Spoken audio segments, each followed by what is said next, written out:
दो यार। सरफराज भाई, यहाँ पर मौजूद मेरे तमाम पार्टी के वरिष्ठ नेतागण, दोस्तों, आवाज सुन रही मेरी माँ और बहनों, ये चुनाव बिल्कुल आखिरी दौर के अंदर और अपनी जवानी को दिखाता हुआ दिखाई देने लगा है। जिस तरह का माहौल बना है सहारनपुर के अंदर, मुझे 77 तो याद नहीं, लेकिन ये 77 की सी आंधी लग रही है। राणाओं ने बीड़ा उठा करके पंचायत जोड़ी, गुजरों ने बीड़ा उठा करके पंचायत जोड़ी, और ये खड़े हैं सैनी साहब, इन्होंने पंचायत जोड़ी। दलित भाइयों ने झंडा उठा लिया कि देश का संविधान बदलने की चर्चा है, और जब देश का संविधान बदलने की चर्चा हो तो फिर कोई हिंदुस्तानी है जिसको संविधान के अंदर आस्था है, जिसकी संविधान के अंदर विश्वास है, उसका दिल न बहके, उसका दिल न परेशान हो, ऐसा मुमकिन नहीं है।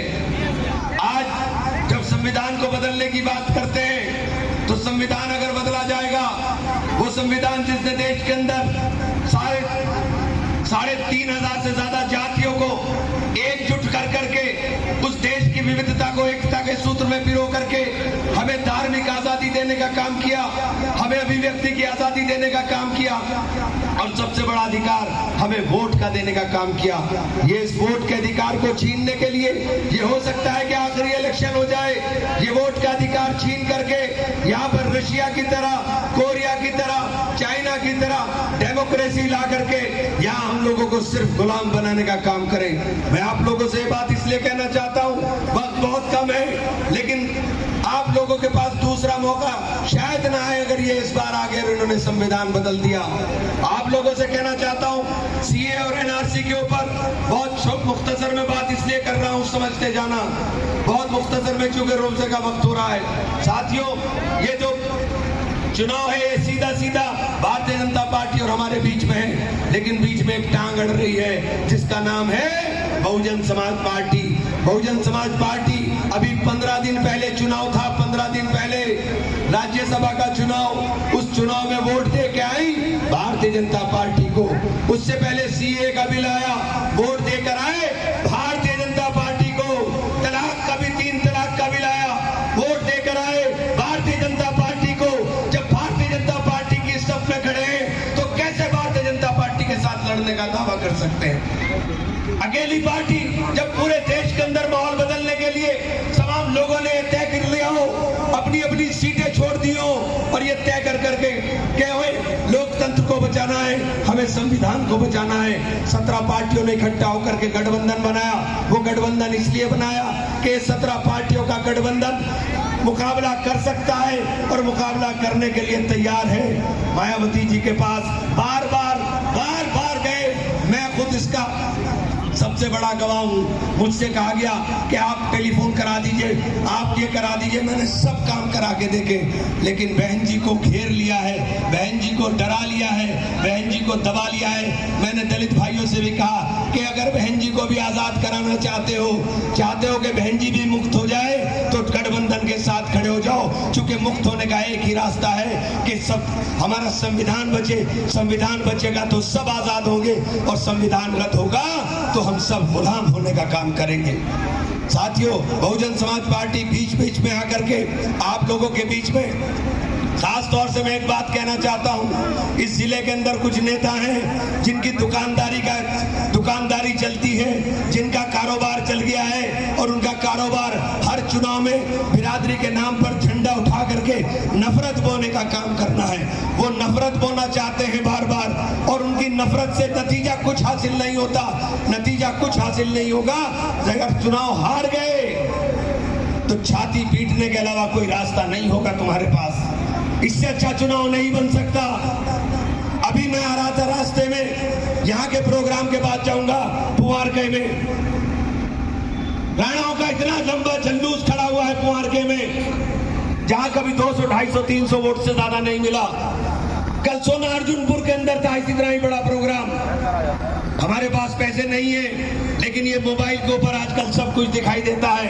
देखा था कि नहीं देखा था? बताओ ईमानदारी से, देख रहे हो कि नहीं देख रहे हो? देख रहे हो प्रोग्राम दिखाई दे रहा है। मैंने मुसलमानों में प्रोग्राम इसलिए शुरू नहीं किए, ईद के बाद शुरू करूंगा।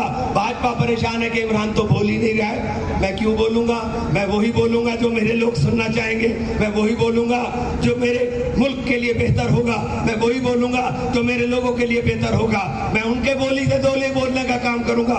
वो मुझे गाली दे रहे हैं, मैं उन्हें सुहाली दूंगा कि मीठा गला करो, ठंडा गला करो, शांत हो जाओ। गाली का जवाब गाली नहीं हो सकता है। हमें गाली दे रहे हैं, दो गाली जितनी देनी है। गाली वही देता है जो बौखलाता है। ये बौखला गए हैं। कहां सैनियों में भी लग गया तोड़ा, ठाकरों में भी लग गया तोड़ा, गुजरों में भी लग गया तोड़ा। दलितों ने तो बिल्कुल ही तय कर लिया कि सुपड़ा साफ है। साथियों, चुनाव बिल्कुल साफ है, लेकिन तुम्हें कहना चाहता हूं, अपने वोट के अंदर मत तोड़ा लगवा लेना। ये ताकत है, ये बुनियाद है। इस बुनियाद में मत लगवा लेना सेंध। और ये जो सेंध लगाने के लिए आ रहे हैं, बड़े बड़े मुट्ठी बीच बीच करके हूं करके बोलते हैं, इनके फोन 19 तारीख के बाद बंद हो जाएंगे। इनकी जेब में पैसे आ गए, इनका फोन 19 तारीख तक खुलेगा, 19 के बाद बंद। और ये अगर एक बार हुआ हो तो मेरी बात मत मानना, हर चुनाव में ये काम करते हैं और उसके बाद फोन बंद करके गायब हो जाते हैं। ये जो बिरादरी के नाम पर ठेकेदारी करने वाले लोग हैं, एक बिरादरी से कोई चुनाव नहीं लड़ा जाता कभी भी, जब तक सब मिलकर के साथ न चलने का काम करें। और हम तो सारों ने, आपने मुझे 2014 में वोट डाला था, एक तरफा वोट डाला था। जब तक दूसरा वोट नहीं मिला तो नहीं जीत सके साथियों। आप बताओ, क्या इमरान इतना कमजोर हो गया? इमरान को मरी मरी हालत में भी, जब सारी दुनिया जान रही थी कि इमरान हार रहा है, जब भी 2,10,000 वोट दे दिया था, तब भी 2,10,000 वोट सारी दुनिया कह रही थी मैं हार रहा हूं। और आज चारों तरफ से आवाज निकल रही है कि इमरान चुनाव जीतने का काम कर रहा है। साथियों, ऐसे हालात में, ऐसे माहौल में आपका वोट सबसे ज्यादा जरूरी है कि वो मुत्तहिद और मुत्तफिका राय के साथ वोट डालने का काम करे। आपके वोट की ताकत साथियों, उसके बाद ये तमाम मेरे गैर मुस्लिम भाइयों की ताकत। अगर ये वोट उसी तरह डाल दिया तो कदम खुदा की, रोजे का वक्त हो रहा है, यकीन जानिए कि जीत लाखों में होगी, हजारों में नहीं होने वाली है। जीत आपकी लाखों में होने जा रही है। देवबंद के अंदर जहां से चुनाव हार के आए थे, मेरा कल भी प्रोग्राम था, कल को भी प्रोग्राम है। आपके बीच में नहीं आ सका हूं। मैं आपके बीच में इसलिए नहीं आ पा रहा हूं क्योंकि आप मेरे हो, ये मेरी माँ है। आदमी की जिंदगी जानवरों से बदतर होती है। उनकी नौकरी करोगे सिर्फ, आपका किसी चीज पर कोई अधिकार नहीं होगा। ये इतनी खराब, खतरनाक पॉलिसी है, इसको समझने की जरूरत है। ये लड़ाई इमरान मसूद को जिताने की और इमरान मसूद को हराने की नहीं है साथियों। ये लड़ाई इस मुल्क के दस्तूर को, आइन को, इस मुल्क के संविधान को बचाने की है। ये लड़ाई अपने बच्चों के मुकद्दर को, अपने बच्चों के मुकद्दर को संवारने की है।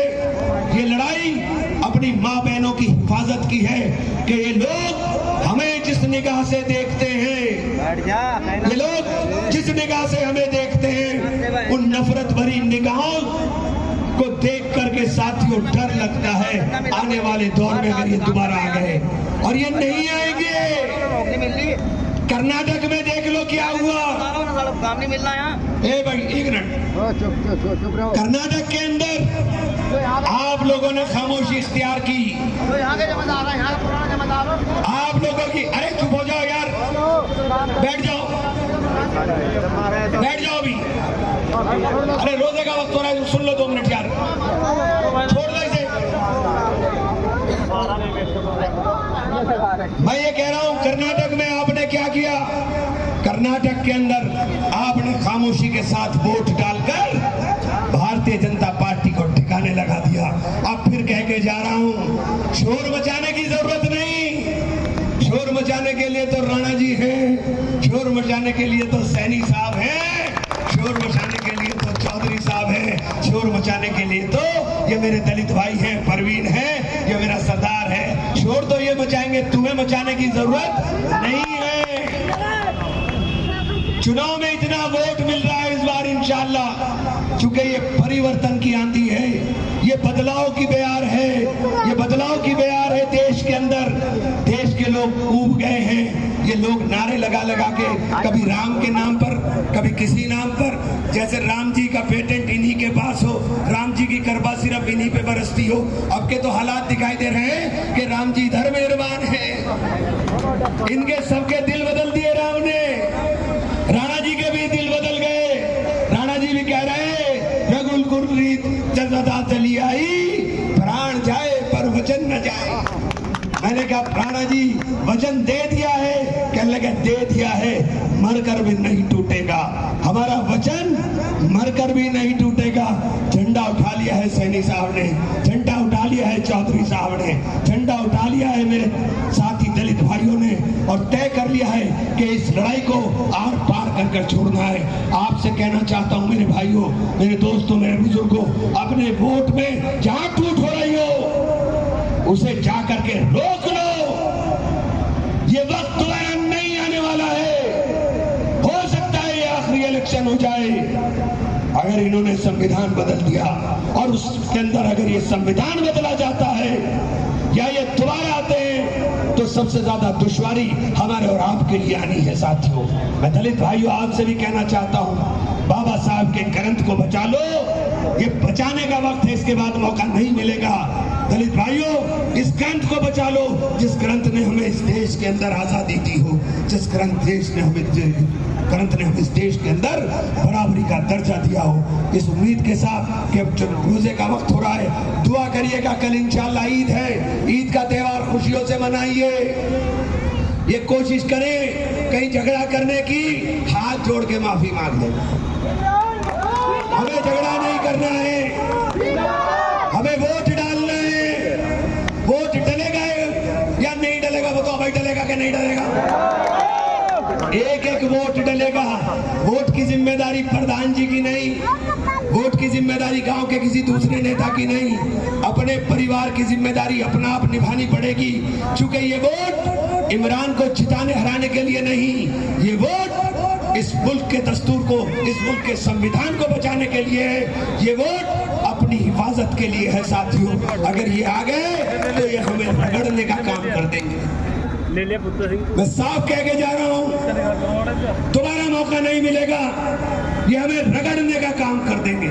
इसलिए हिंदू, मुस्लिम, सिख, ईसाई आपस में है भाई भाई का नारा लगा करके इत्तेहाद और इत्तेफाक के साथ एक तरफा वोट डाल करके हाथ के निशान पर साथियों पहले ही नंबर पर है, और एक एक वोट डाल देना। ये कह के जा रहा हूं, कोई वोट छूट ना जाए। चूंकि वोट आप लोगों के पास अमानत है, इस मुल्क के दस्तूर की, इस मुल्क के संविधान की, अपने बच्चों के मुस्तकबिल की और अपनी हिफाजत की। साथियों, बहुत बहुत शुक्रिया, धन्यवाद। साथियों, मैं कहना चाहता हूं, नौजवान बेरोजगार है।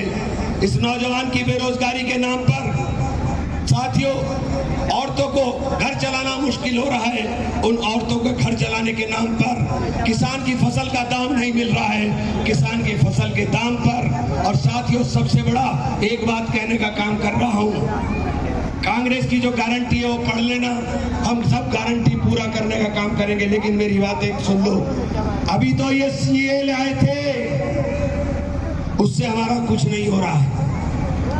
लेकिन सीए के साथ जो दूसरी योजना ला रहे हैं, जिसे एनआरसी बोलते हैं, अगर ये दोबारा आ गए ना तो हमारे गांव में से कितने बांग्लादेशी, कितने बर्मा के, कितने किसी और मुल्कों के बताने का काम करेंगे, इसकी गिनती नहीं होगी आपसे। सबके पास जमीन जायदाद नहीं है कि 1947 से पहले का कच्चा चिट्ठा तुम दिखा दो। इन्हें 1947 से पहले का कच्चा चिट्ठा कहां से लाकर दिखाओगे? ये मुल्क के अंदर नफरत बोलना चाहते हैं। और मैं बैकवर्ड भाइयों आपसे भी कह रहा हूं, 3 लाख लोग गैर मुस्लिम बैकवर्ड आसाम के